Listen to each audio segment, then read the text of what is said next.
आलोचना पूर्वक परीक्षण कीजिए 2015 में आया था कि क्या बढ़ती हुई जनसंख्या निर्धनता का मुख्य कारण या कि निर्धनता जनसंख्या वृद्धि। तो फैजान मुस्तफा साहब यही लिख रहे हैं कि निर्धनता जनसंख्या वृद्धि का मुख्य कारण है, और ये है। Poverty is the main cause of population increase in India. तो अल्पसंख्यक वर्ग में एक बड़ा तबका वंचित है, तो स्वाभाविक है, इसलिए वहां पर जो जनसंख्या वृद्धि है निर्धनता का एक सीधा सीधा परिणाम। आगे लिखा हुआ पढ़ेंगे, मैंने कई बार ये टॉपिक पढ़ा है, बस एक दो बातें आपके सामने रखना चाहता हूं। अगर आप निर्धन है तो किस प्रकार से जनसंख्या वृद्धि को आप संभव करेंगे, जरा विचार कीजिए। किसी भी निर्धन परिवार में ज्यादा बच्चे क्यों होते हैं? क्योंकि उस जो कि किताबों में लिखे नहीं जाते हैं, बड़ी तकलीफ की बात है, और आप लोग मुझे काट सकते हैं कमेंट में कि नहीं मैं सही नहीं कह रहा हूं, ठीक है। किसी भी निर्धन परिवार, अब मैं यूपीएससी पे आ गया हूं, किसी अल्पसंख्यक किसी हिंदू मुस्लिम से नहीं, अब मैं आ गया हूं कंप्लीट क्वेश्चन पे। निर्धनता अगर है तो किसी भी गरीब परिवार में ज्यादा बच्चे क्यों होते हैं? रीजन, कारण। मेरे प्यारे बच्चों, क्या पहला रीजन ये नहीं है कि वहां चाइल्ड मोर्टेलिटी यानी शिशु मृत्यु दर ज्यादा है? बोलिए भाई, ज्यादा है कि नहीं ज्यादा? यानी बच्चे आस पड़ोस में देखते हैं, घर में देखते हैं कि बच्चों की मृत्यु ज्यादा। क्यों ज्यादा? क्योंकि उनके पास पोषण और स्वास्थ्य की प्रारंभिक जो नीड है वो बेहतर ढंग से पूरी नहीं हो पाती। माताएं एनीमिक है। अकॉर्डिंग टू यूनाइटेड नेशन 53% महिलाएं, कागजों में 60-65% महिलाएं एनीमिया से ग्रस्त हैं। शरीर में खून नहीं है, बच्चा पैदा होगा तो खून निकलेगा, चाहे सिजेरियन हो चाहे नॉर्मल, और उसके बाद छाती का दूध कहां जाएगा? एनीमिक है, दूध कितना होगा? आप स्वयं विचार करें। आप कहेंगे सर जननी सुरक्षा योजना, हम कहेंगे बिल्कुल है, लेकिन उसकी जो पहुंच है उसमें बीच में बड़ा लोचा, सब तक नहीं पहुंच पा रही। तो जिसके पास न्यूट्रिशन और स्वाभाविक हेल्थ केयर का इश्यू है, अब आप विचार कीजिए कि शिशु मृत्यु दर ज्यादा है, वो ज्यादा बच्चे पैदा करेगा कि नहीं? कि चलो कुछ तो भगवान के भरोसे बच जाएंगे। और अगर आप गोदान उपन्यास पढ़े हैं, मुंशी प्रेमचंद को समझते हैं, धनिया का एक स्टेटमेंट है, धनिया कहती है, उसका मन आज भी उसमें प्रेमचंद लिखते हैं धनिया की तरफ से। इनफैक्ट धनिया समझिए प्रेमचंद है उस उपन्यास में। धनिया कहती है कि अगर दवा दारू हुई होती, उसमें लिखा हुआ दवा दारू, तो आज उसके जो बच्चे मर गए थे वो जिंदा होते। आप सोचिए, तो वंचित वर्ग की कथा वहां पर गोदान में कह रहे हैं, और वो यहां पर सत्य है। तो पहला रीजन ये कि शिशु मृत्यु दर ज्यादा है, तो स्वाभाविक है ज्यादा बच्चे करते हैं क्योंकि जीवित रह जाए। पहला रीजन ये हो गया। दूसरा रीजन क्या होता है? अब अगर निर्धन है तो निर्धन है, परिवार नियोजन के जितने भी साधन होते हैं, ठीक है ना, फैमिली प्लानिंग के जितने भी इंस्ट्रूमेंट हैं, कैसे यूज करेंगे?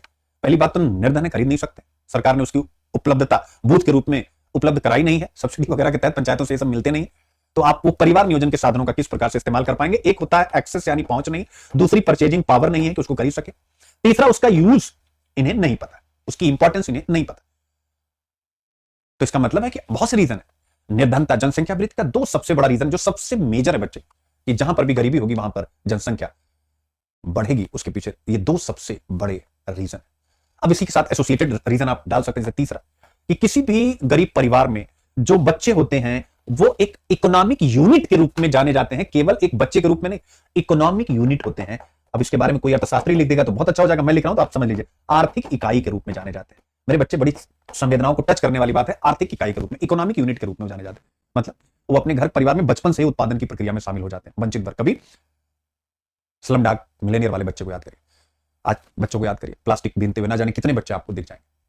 तो ऐसे में वो आर्थिक यूनिट यानी परिवार ज्यादा बच्चे, क्योंकि ज्यादा बच्चे ज्यादा कमाई और परिवार का भरण पोषण उससे हो पाएगा। तो एक रीजन ये भी।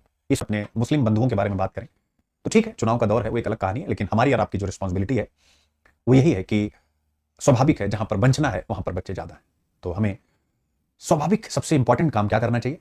आप ये मत कहना मैं आरक्षण वो सब जो कहानी वो अलग है, उससे प्रोसेस ऑफ डिप्रीविएशन दूर करिए, किसी आरक्षण की जरूरत नहीं पड़ेगी। और प्रोसेस ऑफ डिप्रीविएशन दूर होगा केवल किसी के अकाउंट में 8,000 रुपया डाल के नहीं होगा, 2,000 8,000 रुपया डाल के नहीं होगा।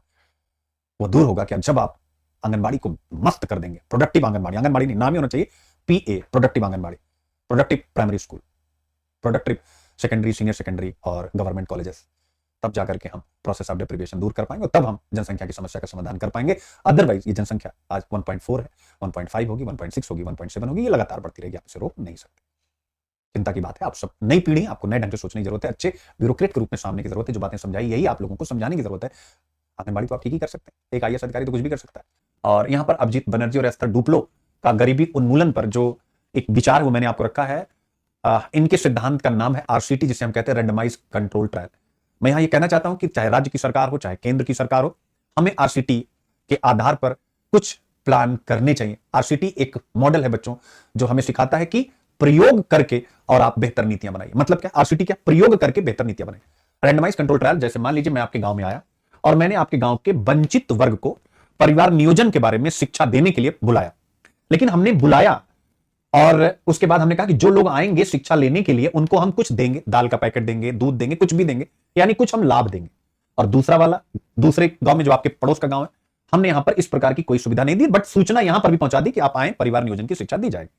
आप देखेंगे परिणाम आपके सामने आएगा, ठीक है, जो भी परिणाम, तो परिणाम जहां पर कुछ देंगे तो वहां पर सीखने वाले लोग ज्यादा आएंगे, जहां नहीं देंगे नहीं आएंगे। ये सब आरसीटी के द्वारा संभव है। इसी के द्वारा हम गरीबी उन्मूलन या परिवार नियोजन या जनसंख्या वृद्धि पर भी काम कर सकते हैं। आखिर क्या चीज है, अगर वो मिल जाए तो जो वंचित वर्ग है जनसंख्या की वृद्धि पर ध्यान देगा।